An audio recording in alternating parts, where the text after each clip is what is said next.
you ride gravel competitively long enough, sooner or later you're going to have to deal with some weather, because you can never control what the weather is going to be like on race day. For the first several races I was in, the weather was, not wet. It was dry. Sometimes it was hot, sometimes it was cool, but it was always dry. The last few races I've been in, that hasn't been true. So if you're riding in wet weather on gravel, you're going to be riding in mud, and whenever that happens, there will be people in the race whose derailleurs get ripped off. So if you've been riding gravel competitively for a while and that hasn't happened to you, consider yourself lucky. It has happened to me. I did it on a training ride, but I've seen it happen to many people, especially in the last couple of races I did. Some races are never wet. Some races are frequently wet. Think of the Dirty Kansas the past couple of years. Some races you can count on mud. Hello Land Run 100, I'm talking about you. If you go to that thing, you better count on mud. So I've seen derailleurs get ripped off, but I think for a lot of riders it's kind of a mysterious process, and I don't know how many people are aware of what's going on. And the basic question, hey, when do I make the call? When am I going to when am I going to dismount and carry my bike, and when can I just kind of power through?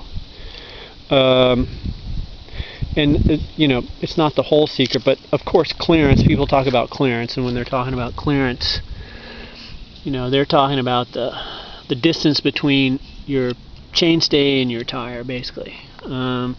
Usually when you hit gravel, or when you hit a muddy gravel road or just a muddy dirt road, first of all, if it's no maintenance, if it's just a dirt road and it's muddy, get off and walk. You're probably not going to make it through.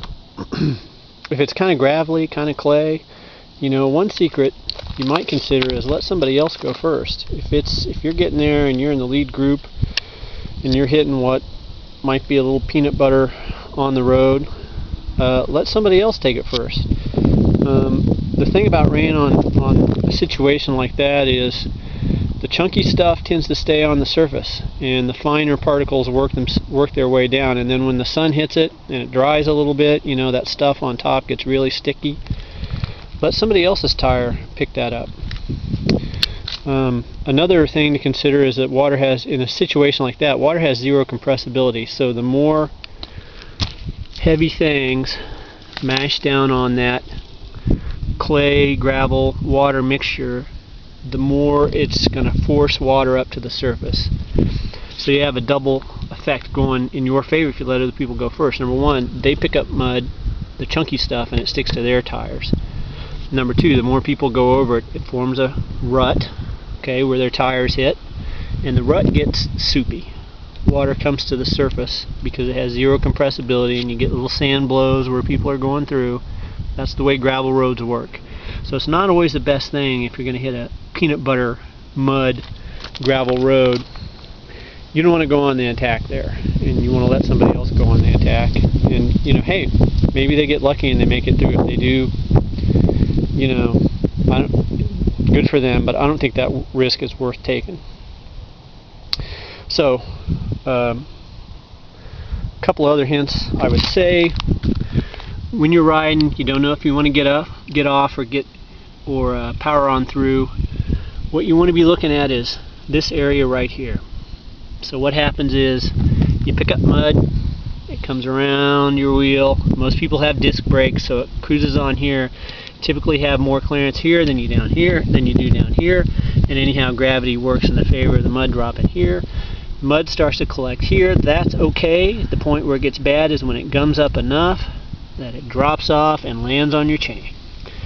And then you pedal, it comes back here, and here's where the problems start. It gets in your jockey wheel, and it stops your jockeys from turning, and that's what rips off your derailleur in most cases. Now I had a situation where I got my chain caught up here and continued to pedal and ripped off my derailleur actually by pulling it up this way. That's the exception rather than the rule. Most of the time the jockey wheels stop, you pedal, and it wraps the derailleur up here. So if you're worried, take a look down here. Is this thing gumming up and you got a blob of mud here that's about ready to fall off? If you do, stop. Will you lose time? Yeah, probably.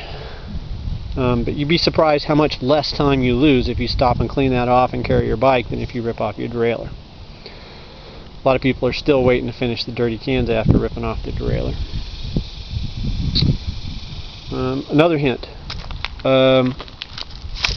So these are the brakes I have in the front.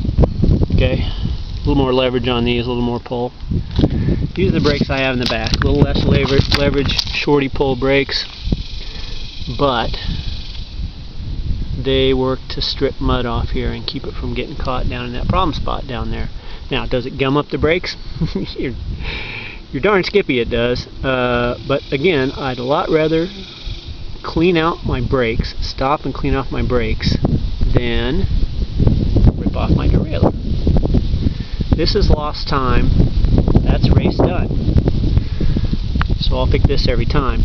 Another thing that I've done in anticipation of riding mud, the last race I did, I thought it might rain, and boy did it. It rained 4 1/4 inches over the course of the day. And I suspected it would. I had a workshop at my disposal, so I actually took apart my hub and shifted my wheel away from the drive side. So I have a skosh more clearance on the drive side than I do on the non-drive side. And as a result, my brake's all squirrely. So I'm going to fix that tonight, but I thought I'd take some video of it now. So, do I recommend that? No, not necessarily. Although I think it worked out well. I won the race, so, and I assure you there were, definitely riders there that could beat me that had mechanical issues that knocked them out of the race. So I guess in that respect you'd have to say that worked. I don't know that it's a good general recommendation. It's fiddly to get it right. Messes with your shifting a little bit, so I don't know if you're going to want to do that or not. But anyhow, a lot of people like disc brakes because they work better in mud.